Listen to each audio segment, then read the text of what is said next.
दुर्वचनेची। तो निनाय निन्यतु निन्यु, चिक्षाय चिक्षीयतु चिक्षीयु। हाँ जी, निनाय निन्यतु में तो यणादेश हो रहा है, और ये चिक्षीयतु में यंग हो रहा है। क्यों, ऐसा क्यों हो रहा है? चिक्षीयतु यहाँ नी अतुस है,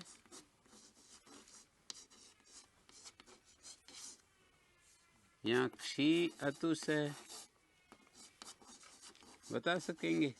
देखिए यहाँ पर यंग हो रहा है ना, और यहाँ यणादेश क्यों? यहाँ तो इकोणची को बात कर यंग हो गया है क्षी अतुस इस स्थिति में, ठीक है। यहाँ तो यंग हो गया, और यहाँ नी अतुस, यहाँ क्यों नहीं, यहाँ क्यों नहीं यंग हुआ, यहाँ क्यों नहीं बाधा? मैंने पूछा तो इन्होंने उत्तर दिया कि यहाँ तो इकोणची को बात कर यंग हो रहा है। मेरा दूसरा प्रश्न हो गया कि यहाँ क्यों नहीं इकोणची को बात कर यंग हो रहा है, जब यहाँ यंग हो रहा है तो।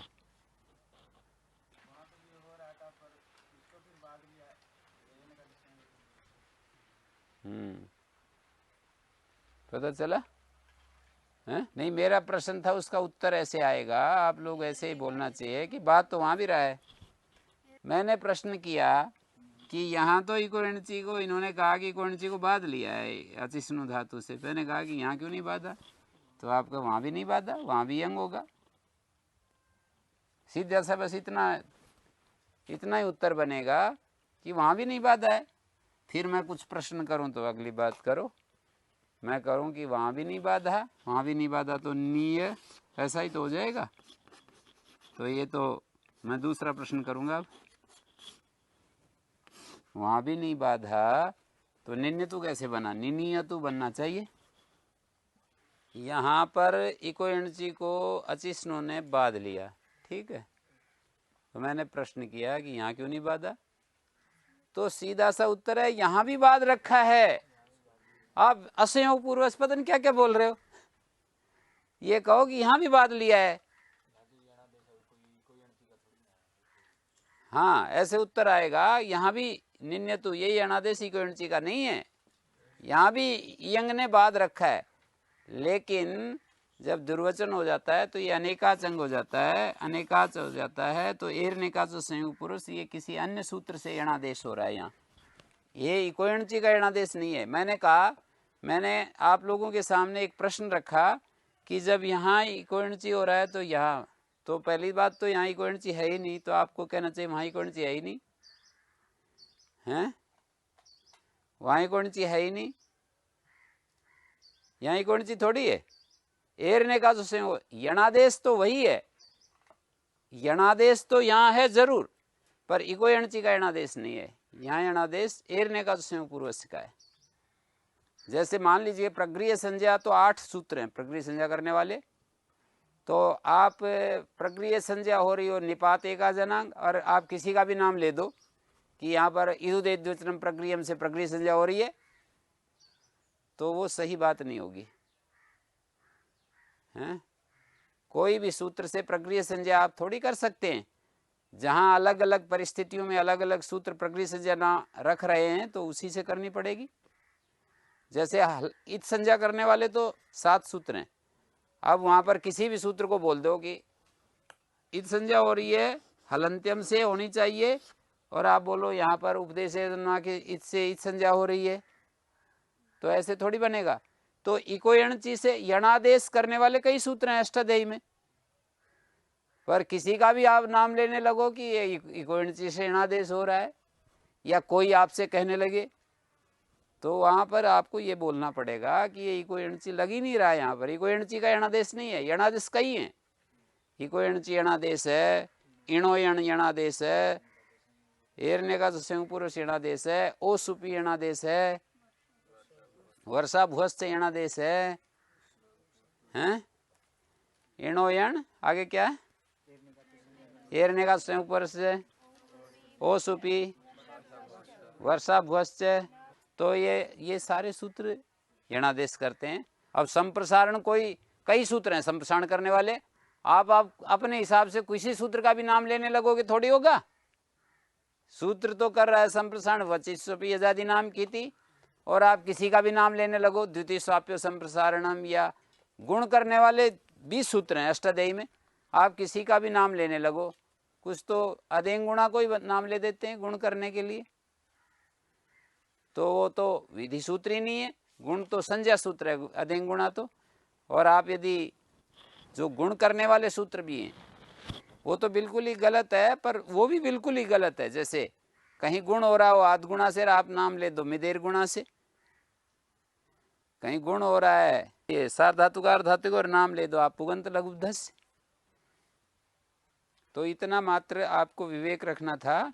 मैंने पूछा कि यहाँ तो यणादेश हो रहा है, यहाँ जो है यंगादेश हो रहा है, तो आपका उत्तर यहाँ तक तो ठीक था कि को एणची को बाध लिया है यंगादेश ने। तुरंत मैंने प्रश्न किया कि यहाँ यंगादेश ने बाध लिया तो यहाँ क्यों नहीं बाधा? तो आपको ये कहना पड़ेगा कि वहाँ भी बाधा है, वहाँ भी बाधा है, पर ये जो यणादेश दिखाई दे रहा है ये दूसरे सूत्र से यणादेश है। महाभाष्य में ऐसे कई जगह प्रश्न करते हैं कि भाई उससे हो जाओ, उससे ये कार्य हो जाए, इससे हो जाए, मतलब एक ही कार्य किसी दो सूत्रों से हो रहा है तो कहते हैं उससे हो जाए इससे हो जाए क्या फर्क पड़ता है? तो उत्तर देते हैं नहीं, उससे यदि करोगे तो उसका निषेध हो जाएगा, इससे करेंगे तो निषेध नहीं होगा। तो यहाँ पर भी तो ऐसी परिस्थिति बन रही है, इको एणची से करेंगे तो उसका नहीं हो पाती है।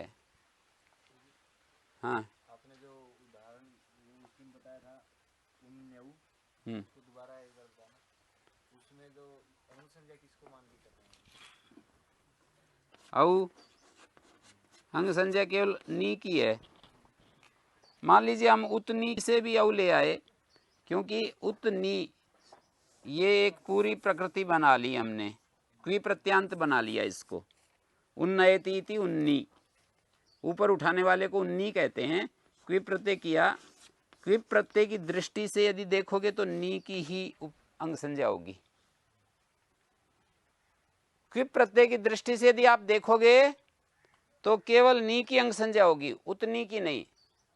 धातु उपसर्ग समुदायात प्रत्यय विधित सिते उपसर्गा पृथक क्रियन्ते, उपसर्गा पृथक क्रियन्ते इति ज्ञाप्यते। संग्राम धातु का पाठ किया है ना जो आचार्य ने चुरादिगण में, संग्राम युद्धे हैं, तो ग्राम युद्ध ही बना देते, सम तो अपने आप आ जाता है, जैसे ग्राम युद्धे बना देते। जैसे इंग अध्ययन ने बना रखा है, धातु बना रखी है इंग अध्ययन, प्रत्यय आता है हमेशा अधिपूर्वक से,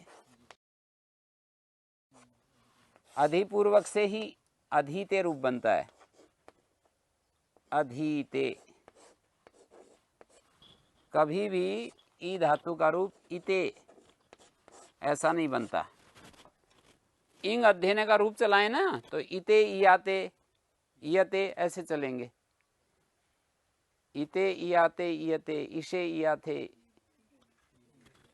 इसे इयाथे इद्वे।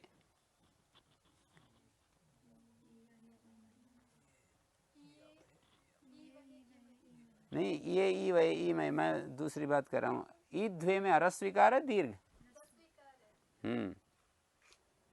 ये इयाते इयते, इशे इयाथे इद्वे, ये ई वही ये बनेगा। इट का टितान पर हम टेरे होकर के, और ई को यंग आदेश हो जाएगा, ये ई वहे ई महे। तो यहाँ पर कभी भी ई धातु का प्रयोग नहीं होता है, हमेशा अधिपूर्वक का ही प्रयोग होता है।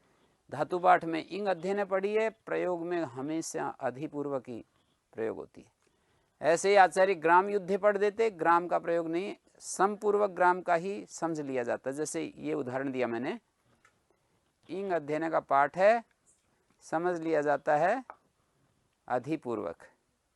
तो जो समपूर्वक ग्राम पढ़ा है ना, उसका प्रयोजन ये है कि धातु, आचार्य ये देख रहे हैं कि धातु उपसर्ग समुदाय से कहीं प्रत्यय लाएंगे, धातु उपसर्ग समुदाय से कोई प्रत्यय लाएंगे ना, तो उपसर्गों को अलग कर लेते हैं, ऐसा देख रहे हैं। केवल धातु की ही अंग संज्ञा होती है। धातु उपसर्ग समुदायात् प्रत्यय विधित्सिते उपसर्गा पृथक क्रियन्ते संग्राम युद्धे, इस धातु के पाठ से ऐसा ज्ञापित किया है। तो जैसे लंग लकार में प्रत्यय करेंगे तो संग्राम यदि धातु यहाँ पर तो पृथक क्रियन्ते, लेकिन सम का जब पाठ कर दिया तो सम ग्राम से ही लंग लकार आएगा। और इस अंग संज्ञा जो है जिससे प्रत्यय करते हैं, जिससे प्रत्यय विधि के करते हैं उसी की अंग संज्ञा होती है, संग्राम की अंग संज्ञा होगी। तो लुंग लंग लिंग शुद्धता अटागम करेंगे,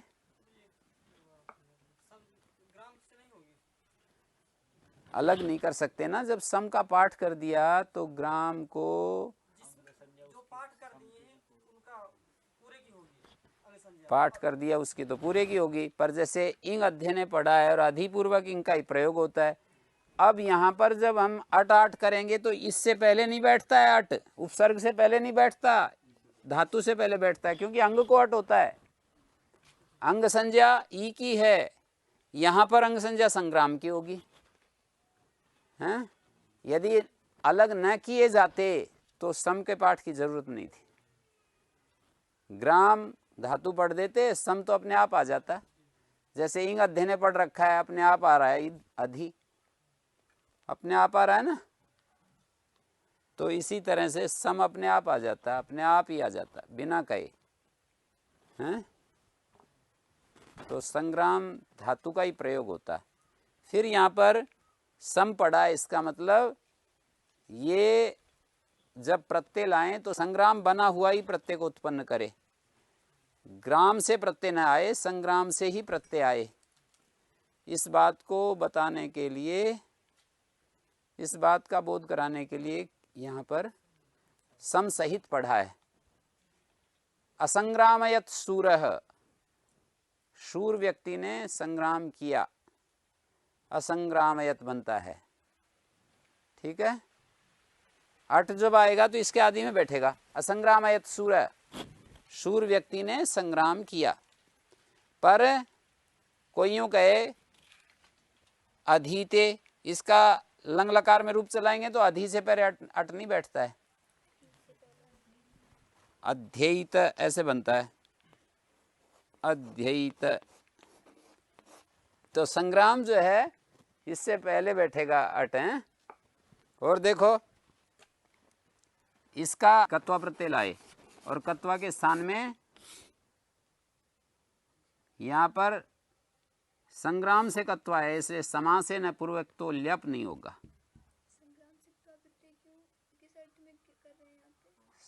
समान करते कहे पूर्व काले, दो क्रियाओं का एक ही करता हो ना तो पूर्व काल में जो क्रिया होती है उससे कत्वा हो जाता है।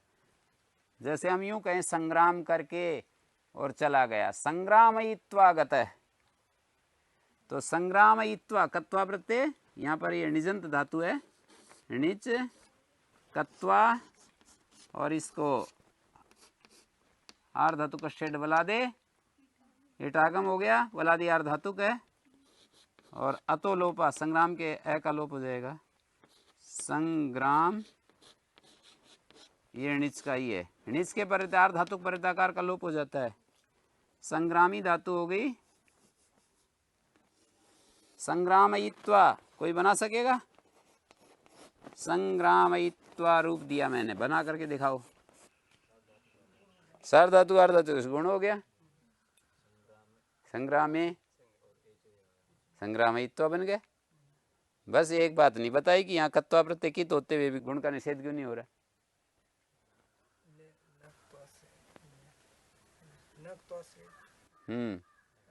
सेठ, सेठ कत्वा कित नहीं होता, नक्त्वा सेठ सूत्र है ना, उसका अर्थ है सेठ कत्वा कित नहीं होता। वैसे तो कित है ये, पर जब सेठ हो जाएगा तो कित नहीं माना जाएगा। ठीक है, समझ गए? सेठ मानी इट सहित, स इट सेठ, स अनुनासिक सानुनासिक, हैं? समान धर्म सधर्म सहित, धर्म के सहित सधर्म, सकल सहित होता है ना, स इट सेठ, तो सेठ कत्वा कित नहीं होता। तो इस तरह से इसको गुण होकर के आदेश हो गया। तो यहाँ पर संग्रामयित्व बना। ठीक है।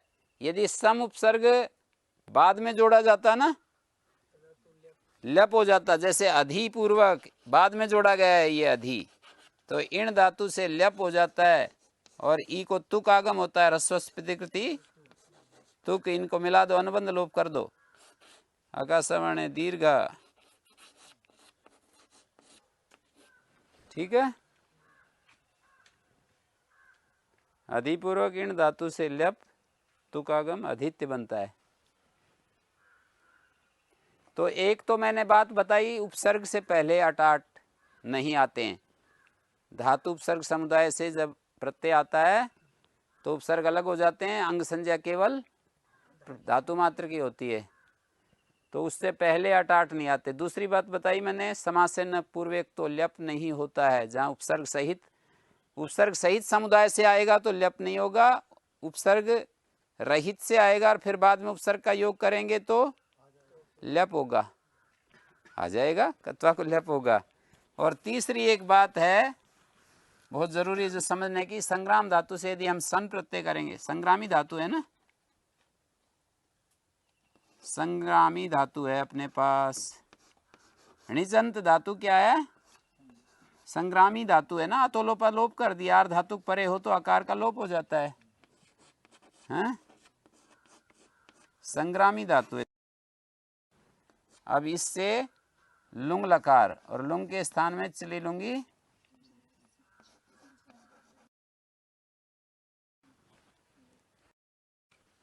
ठीक है भाई, समझ में आ रहा है ना? चली लुंगी चले सिच हो जाएगा। निजंत धातु से चंग हो जाता है, सिच नहीं होता है, चंग हो गया और ये तय हो गया, आत्मनेपदी धातु है। अब यहाँ पर नेरनिटी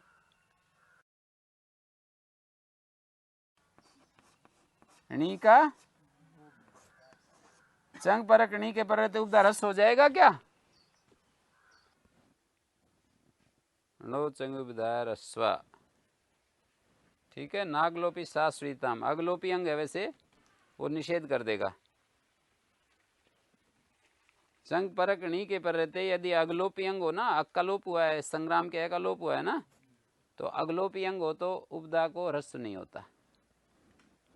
नागलोपी साश्रीताम। चंगी सूत्र से दुर्वचन करेंगे तो प्रथम एकाच को दुर्वचन करते समय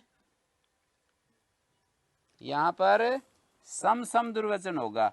यदि ये ग्राम धातु पढ़ी जाती और सम को इसके साथ नहीं पढ़ते ना, तो ग्राम ग्राम दुर्वचन होता। अब सम सम दुर्वचन होगा, प्रथम एकाच को दुर्वचन और बाकी तो ऐसे ही रख दिया जाएगा और मिला दीजिए, पूर्व व्यासा लादि शेषा, अट आगम कर दो, असंग्रामत अचकथत।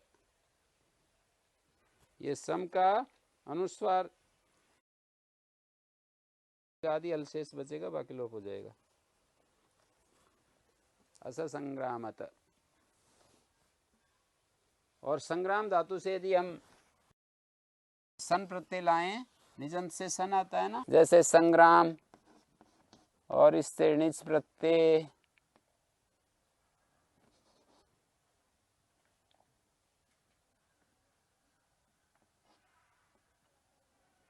और निज से सन, सन को इटागम, तो रूप क्या बनेगा? सम सम दुर्वचन संज्ञको, और इसको गुण सार धातुकार धातु कहो,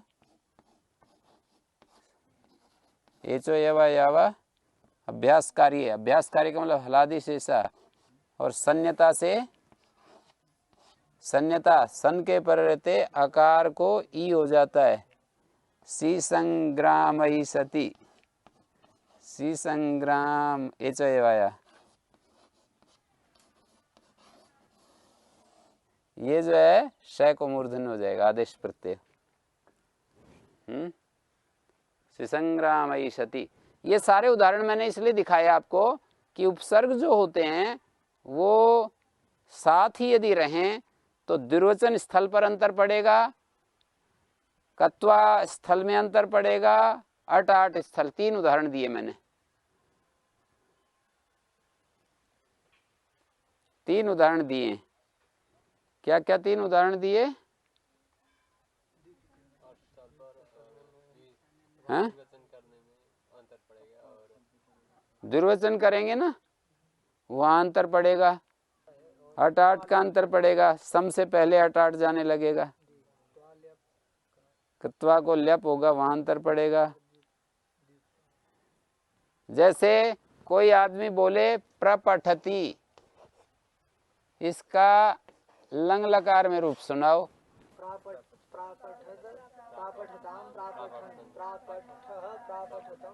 हाँ, अभी तो समझाया था मैं कि अट आठ जो है इसके आदि में नहीं बैठेंगे। प्र अपठत, अका सवर्ण दीर्घ, प्रापठत प्रापठतम प्रापठन। तो ये इस तरह से अब ये सारी बातें आपके सामने आ गई हैं। अब मैं उसको बता सकता हूं।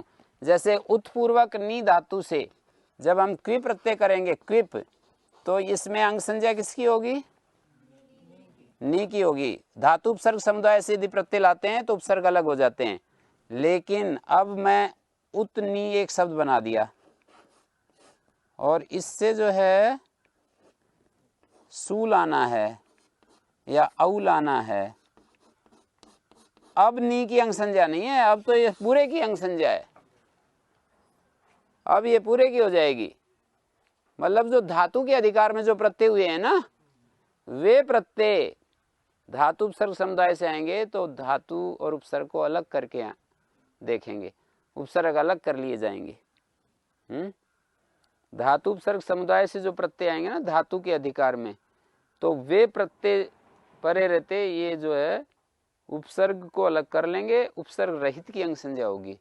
लेकिन जब सुऔजस आदि प्रत्यय होंगे या तद्धित प्रत्यय होंगे तो वहां अलग नहीं होगा। ठीक है, जैसे प्रतिष्ठति इति पृष्ठ बनता है ना, और इससे मान लीजिए अण प्रत्यय किया, तो अब ये तद्धित प्रत्यय जो है करेंगे तो ये प्रय अलग नहीं होगा, फिर अंग संज्ञा जो है प्रय के सहित की होगी। और तद्धिते स्वचामादे जब वृद्धि करेंगे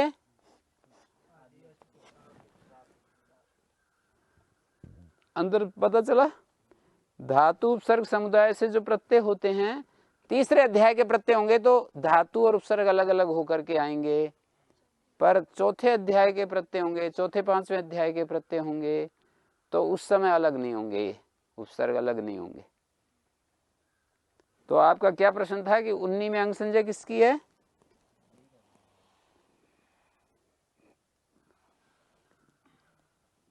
किसकी है? पर जो है धातु का संयोग, ऐसा अर्थ है उसका, एरने का संयोग पूर्वज का, धातु का संयोग, ये नए नए संयोग है ना, ये धातु का नहीं है। धातु उपसर्ग और धातु दोनों का मिल करके है। तो धातु का संयोग पूर्व में नहीं है, जिसके वो जो शर्त है उससे ये बाहर हो गया। मतलब वो रोकेगा नहीं, रोकेगा है? धातु का संयोग पूर्व में नहीं है, जिसके असंयोग पूर्व बन गया ना, ये तो उसको यणादेश होता है तो फिर रोकेगा थोड़ी, यणादेश हो जाएगा ना, ऐसा बनेगा।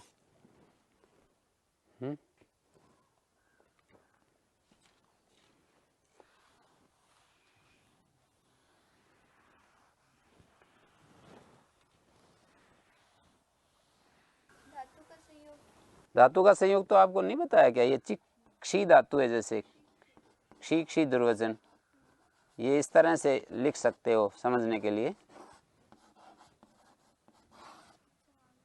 धातु का संयोग है ये, और इकार के पूर्व में। धातु का संयोग पूर्व में नहीं है, जिसके ऐसा इकार, तो ये धातु का संयोग पूर्व में है। ये जो इकार है ना, इस इकार से पूर्व में धातु का संयोग है।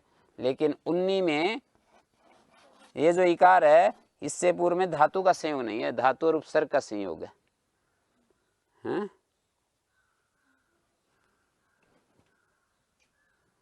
प्रत्युदाहरण को पकड़ा करो, हैं? समझ गए? प्रत्युदाहरण से बात समझ में आ जाती। तो विपरीत उदाहरण पकड़ करके देखोगे तो समझ में आ जाएगा। जैसे यहाँ पर जो है धातु का संयोग पूर्व में नहीं है जिसके, ऐसी कहाँ स्थिति बनेगी? धातु का संयोग पूर्व में आ जाता है तो कहेंगे कि ये स्थिति बन रही है, और ये धातु का संयोग नहीं है, ये जो है उपसर्ग और धातु का संयोग है। यदि उस सूत्र का अर्थ ये करते हैं ना, संयोग पूर्व में नहीं है जिसके ऐसी जो धातु, संयोग पूर्व में नहीं है जिसके ऐसी धातु, तो ऐसी धातु उसका जो इकार, तो फिर यहां पर भी बाधा पड़ेगी यणादेश होने में। संयोग पूर्व में नहीं है जिसके ऐसी धातु, तो फिर उसमें धातु का संयोग बोल रहे हैं। धातु का संयोग नहीं बोल रहा है ना। हाँ, फिर संयोग पूर्व में तो संयोग तो है पर धातु का संयोग। हाँ, तो फिर ऐसा कहेंगे तो बाधा पड़ेगी। यूं कहेंगे ना कि धातु का संयोग नहीं कह रहे, धातु के द्वारा संयोग को नहीं विशेषित कर रहे, हम यूं कह रहे हैं संयोग पूर्व में नहीं है जिसके ऐसी इकारांत धातु, जिसके पहले संयोग पूर्व में नहीं है जिसके ऐसी धातु का इकार तदंत अनेकाच अंको यणादेश होता है, तो यहाँ पर यणादेश नहीं हो सकेगा ऐसे अर्थ करने के अनुसार।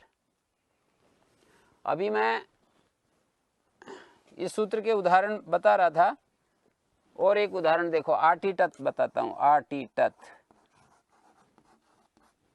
आटीटत का अर्थ होता है किसी ने किसी को भेजा या घुमाया, भ्रमण कराया। अटति का मतलब होता है घूमता है, और आटयति का मतलब होता है भ्रमण कराता है। और आटीटत मानी आज किसी ने आज के दिन भ्रमण कराया, लुंग लकार में आज के दिन भ्रमण कराया। तो अट और ये णिच और अतुपधाय से वृद्धि हो जाएगी, तो क्या बना ये? अतुपधाय वृद्धि होगी ना। ये णिच हेतुमती से आया है, ये तो है स्वतंत्र कर्ता। जैसे देवदत्ता अठति, ये स्वतंत्र कर्ता है, हैं? देवदत्त अटति, ये स्वतंत्र करता है। इसकी प्रेरणा देने वाला यजदत्त, अटंतम देवदत्तम यजदत्ता प्रेरयति, घूमते हुए देवदत्त को यजदत्त प्रेरणा देता है। इति यजदत्ता देवदत्तम आटयति, यजदत्तो देवदत्तम आटयति, ऐसे कहेंगे ना। ये देवदत्तम कैसे बना? ण्यंत अवस्था थी वो, तो उसमें णिच नहीं था। हाँ जो बाद वाली है वो ण्यंत अवस्था है, हाँ तो उसमें वो कर्म बन जाएगा। हाँ हाँ, किस सूत्र से? गति बुद्धि प्रत्यवसानात् शब्द कर्मा कर्म कारणामणि कर्ता श्रेणो। तो ये हो गया यज्ञदत्ता देवदत्तम आटयति, और यज्ञदत्ता देवदत्तम आटिटत, लुंग लकार का प्रयोग है। यज्ञदत्त ने देवदत्त को घुमाया, भ्रमण कराया। तो अट नीच और इससे निजंत से लुंग लकार ले आए, लुंग लकार, और लुंग के स्थान में तिबादुत्पत्ति तिप आ गया, और प हलंत्यम और इतश्च, परस्मी पद में इकार का लोप हो जाता है, परस्मी पद में इकार का लोप हो जाता है, तय बच गया। अणि श्री द्रुश्रुभ्या कर्तृचंग, चली के स्थान में चंग हो गया, चली के स्थान में चंग हो गया। नेरनिटी से णी का लोप। चंगी सूत्र से दुर्वचन पाया, नौचंग उपधाय रस्वा उपधाय रस्व पाया।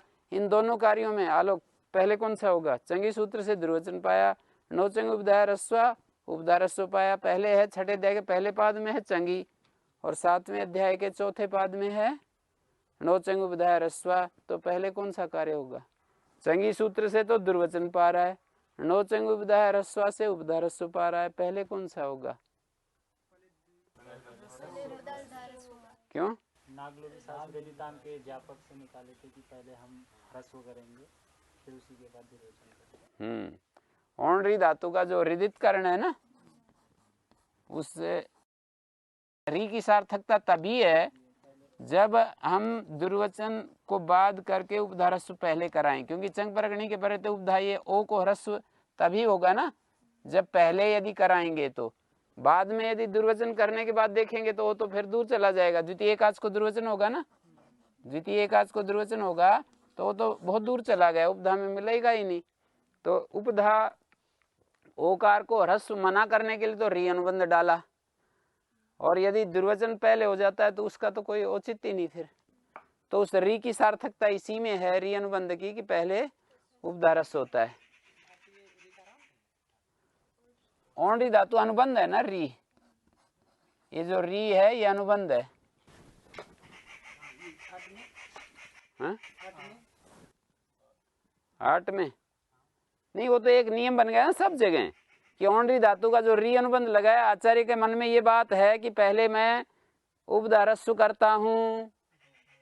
उनके री अनुबंध लगाने की प्रवृत्ति को देखकर हमने उनकी जो मन स्थिति है उसका आकलन कर लिया है।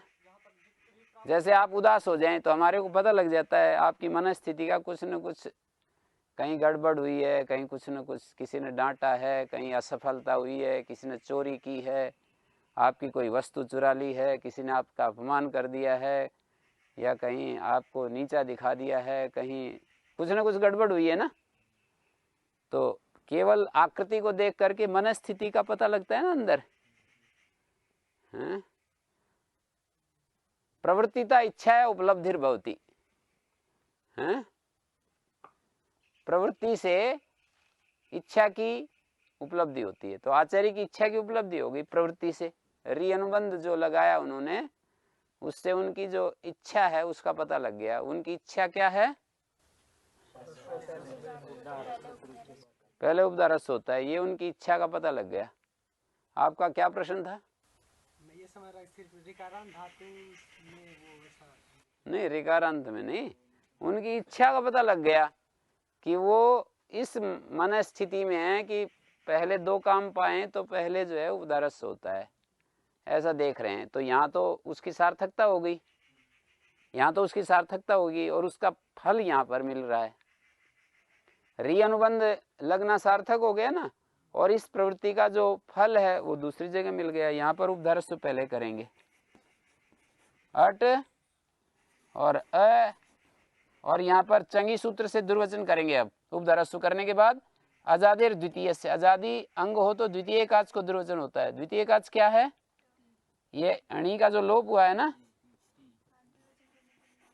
दुर्वचन करने के लिए स्थानीयत हो गया, टी टी अ, दुर्वचन जी लग गया ना यहाँ। दुर्वचन जी का उदाहरण बन गया कि यहाँ जब चंगी सूत्र से दुर्वचन करने लगे तो द्वितीय एकाच को दुर्वचन होता है, तो अणी का जो लोप हुआ था वो स्थानीयवत हो गया, स्थानीय रूप हो गया। और 8 जाति नाम से 8 आगम हो गया, 8 से वृद्धि होगी, 8 ही टत। और यदि हम मांग का प्रयोग कर देते हैं तो ये 8 नहीं होते हैं, फिर न मांग योग्य सूत्र है, न मांग योग्य, मांग के योग में 8 नहीं होते। तो यदि माँ का प्रयोग कर दें तो हम ऐसे बोलेंगे, माँ भवान,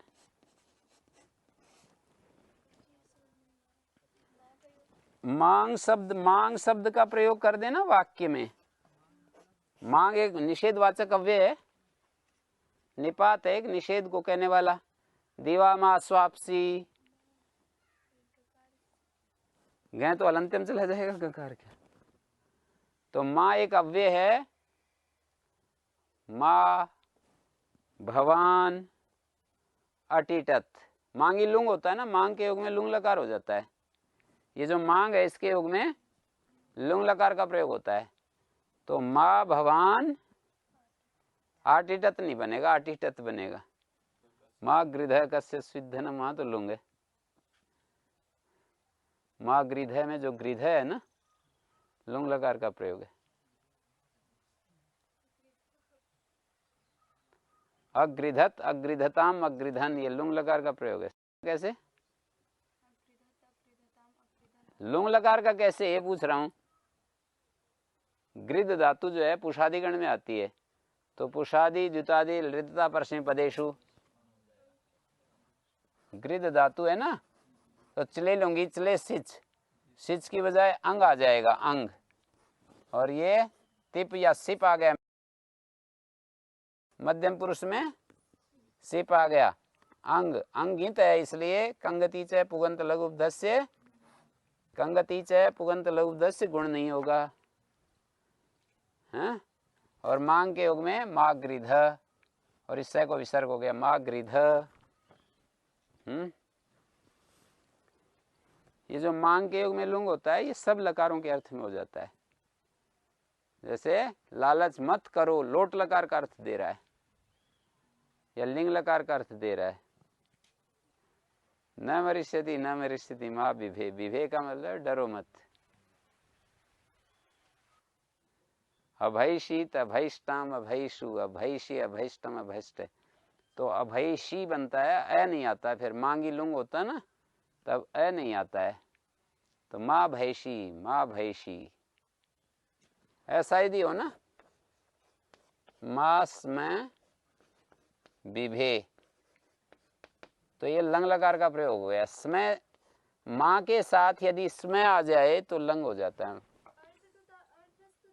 हाँ, अर्थ वैसे जाएगा, स्मोत्तरे लंग से, स्मय उत्तर है जिसके, ऐसा क्या, मांग, स्मोत्तरे मांगी लंग भवती, लंग लकार का प्रयोग हो जाता है। ठीक है,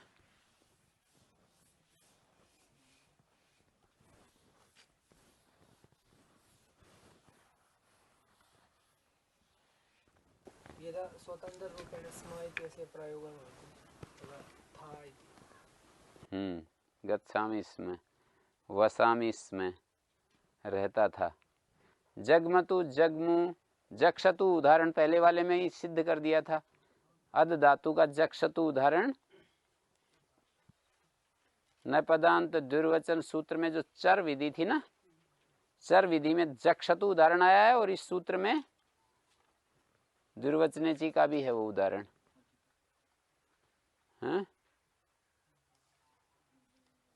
ठीक है,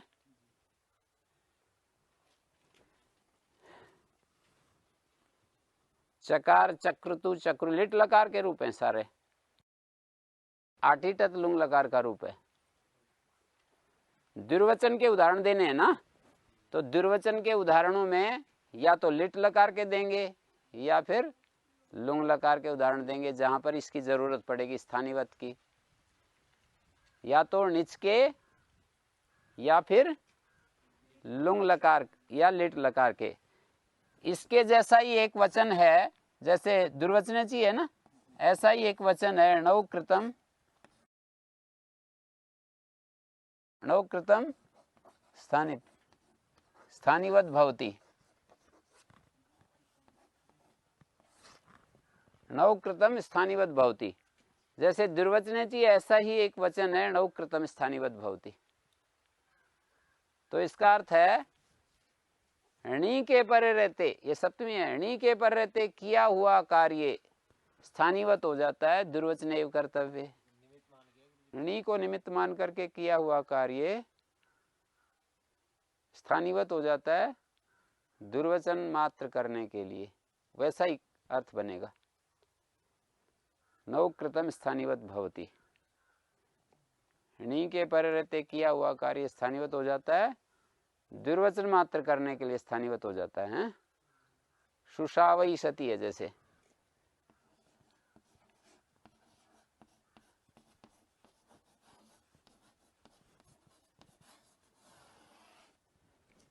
हमें शब्द शब्द हम पढ़ते रहते थे, उनको उनके अर्थ तो हमें इस तरह समझाता ही नहीं था कोई। मैं आप लोगों को ना, जैसे निजंत का प्रयोग आता है तो निजंत का उस प्रक्रिया को पूरा समझाता हूँ। अब ये सुसावई सती शब्द तो आ गया, पर अर्थ यदि ना समझाऊं तो बड़ा मुश्किल है। यहाँ पर श्वी धातु है, टू श्वी, टू अनुबंध है और ओ अनुबंध है, दो अनुबंध है। टू का प्रयोजन ट्वितो थुच ओदितस् निष्ठानत्व शून्य बनता है, और इसका टू इत होने से स्वयथु, श्वी अथुच प्रत्यय हो जाता है ना, और इसको गुण होकर के एचो एवा यावा, स्वयथु। सूजन को कहते हैं स्वयतु। तो देखिए स्वी धातु से निच प्रत्यय किया हमने, ये निच जो आता है हेतुमती से आता है। जैसे कोई यूं कहे स्वयति, स्वयति का मतलब कोई चीज बढ़ रही है, सूझ रही है। गति और वृद्धि दो अर्थों में होता है ना स्वी का प्रयोग। तो कोई चीज वृद्धि को प्राप्त हो रही है या सूझ रही है, जैसे कोई हमारे को चोट लग जाती है तो उस जगह इसका प्रयोग होता है श्वयति, वर्धते, सूझ रही है। ठीक है, तो यहाँ पर उसको प्रेरणा देने वाला कोई दूसरा है, तो श्वी धातु से यदि हम निच प्रत्यय करेंगे हैं, आघात स्वयति, मान लीजिए ऐसे कहें, आघात जो है स्वायति, हाँ निज रहित रूप है ना, आघात स्वयति। आघात चोट जो है वो सूझ रही है, फिर उसको कोई प्रेरणा कर रहा है। स्वयंतम आघातम प्रेरयति है, दूसरा आघात फिर उसको प्रेरणा देता है, सूझ। और तो यहाँ पर जो है क्षुत प्रहारा निपतंत अभीक्षणम आता है ना, क्षुत प्रहारा, एक चोट के ऊपर चोट, ऐसे नहीं कहते। तो यहाँ पर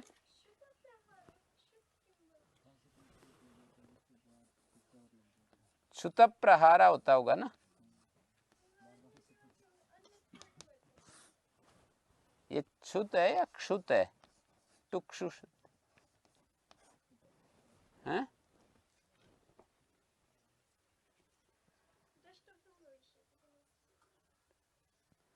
क्षुत प्रहारा निपतंत्यभीक्षणम।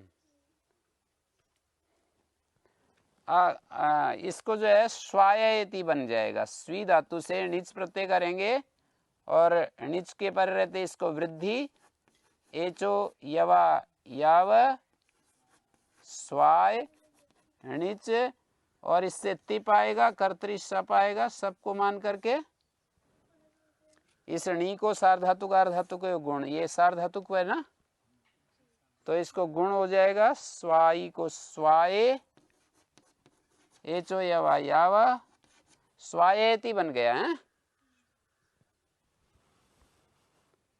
और स्वाययितुम इच्छति, स्वाययितुम, ये तो मैंने स्वायेति बनाया।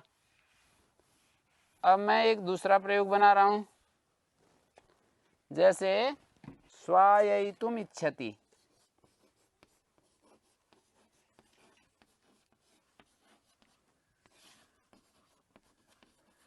ये जो धातु कर्मणा समान कर्तृगादि इच्छायां, वह एक दिन सूत्र पढ़ाया था, इच्छार्थ में सन होता है। जैसे हेतुमती जब प्रेरणार्थ में निच होता है, धातु और एकाचो हलादे क्रिया समय विहारे यंग होता है, बार बार क्रिया का पौना पुण्य बताया जाए तो यंग होता है। तो इसी तरह से ये स्वायेतुम इच्छति, बढ़ाना चाहता है, हैं? बढ़ाना चाहता है। वहां पर आघात की जगह और भी कर सकते हो आप, वृक्षा स्वयति, वृक्ष बढ़ता है, उसको कोई बढ़ा रहा है। जलम प्रेरयति तं श्वेन्तं वृक्षं जलम प्रेरयति इति जलम स्वायेति, और स्वायेतुम इच्छति, या कोई व्यक्ति भी हो सकता है, कोई व्यक्ति उसको बढ़ाना चाहता है पेड़ को कि ये बढ़े, हाँ बढ़ाने की इच्छा करता है। तो स्वायेतुम इच्छति, यहाँ पर धातु क्या है, इसमें मूल स्वाई धातु है, ये सनाद्यंता धातुआ। देखो भुआदय धातुआ से एक धातु है, ये भुआदय धातुआ धातु है, इससे निच प्रत्यय कर देंगे तो ये बन गया स्वाई, ये एक सनाद्यंता धातुआ धातु संज्ञा हो गई। हैं, स्वी से निच के पर रहते वृद्धि होकर के एचो यवा यावा होगा तो स्वाई तो बनेगा स्वाय, और ये स्थिति बनेगी। हैं, और अब जो है स्वाययितुम इच्छति, इससे इच्छार्थ में सन आ गया और सन को ईटागम हो गया और ये इसके परे रहते इसको गुण होकर के एचो यवा याव स्वाय इस, ये फिर एक सनाद्यंता धातुवा धातु संज्ञा हो गई। स्वी की धातु संज्ञा, स्वाई की धातु संज्ञा और स्वाइस स्वायइस इसकी एक धातु संज्ञा और होगी सनाद्यंता धातुवा। जैसे ही सनादि प्रत्यय अंत में आएंगे फिर सनाद्यंता धातुवा धातु संज्ञा होगी। और कोई प्रत्यय आ जाएगा, मान लो इसी से नीच कर दें दोबारा, यंग तो नहीं होगा, एक आध धातु से होता है, तो यहाँ नीच कर दिया तो फिर इसकी धातु संज्ञा हो जाएगी, ये निजंत की है सनाद्यंता धातु, सनादि प्रत्यय जिसके अंत में उसकी धातु संज्ञा। तो स्वायइस ये हो गया और इसको रूप चला देंगे स्वायइस से लट लकार आदि जितने भी लकार हैं लाओगे ला कर्मणि च भावे च कर्म के व्या कर्ता में कर्म में भाव में तो स्वायई शति, शति सन आएगा मूर्धन्य हो जाएगा है। अब स्वायई यहां पर ही इसकी जरूरत पड़ेगी, देखिए इसको हम अलग करके लिख देते हैं सारी स्थिति। श्री णिच ये णिच है, ये सन है, ये ईट है। तो एक सूत्र है छठे अध्याय के पहले पाद में नौच संचंगो विभाषा स्वे के नीचे, विभाषा स्वे के नीचे नौच संचंगो, हाँ? तो उसका अर्थ है सन परक णी के पर रहते और चंग परक णी के पर रहते, दो अर्थ है वहां, मतलब दो चीजें मांगी हैं। नौच संचंगो, देखिए नौ संचंगो, यहाँ पर द्विवचन है ना ये संचंगो, तो सन परकणी और चंग परकणी दो हैं ये, सन चंग, सन परे है जिससे ऐसाणी और चंग परे है जिससे ऐसाणी। तो देखिए सन परे है जिससे ऐसा, ये णी परे है ना, सन परक णी के परे रहते, ये चंग परक णी का उदाहरण नहीं है, सन परे है जिससे ऐसे णी का उदाहरण है, चंग परक णी का नहीं है। चंग परक णी का अलग उदाहरण बनेगा, अशुशवत उसका उदाहरण अलग बनेगा। इट तो उसी का भाग है ना, आगम आगमी के भाग होते हैं, वो बाधक नहीं होते। तो देखिए ये चंग परक णी का उदाहरण है, ये चंग परक णी का उदाहरण है, ये सन परक णी का उदाहरण है।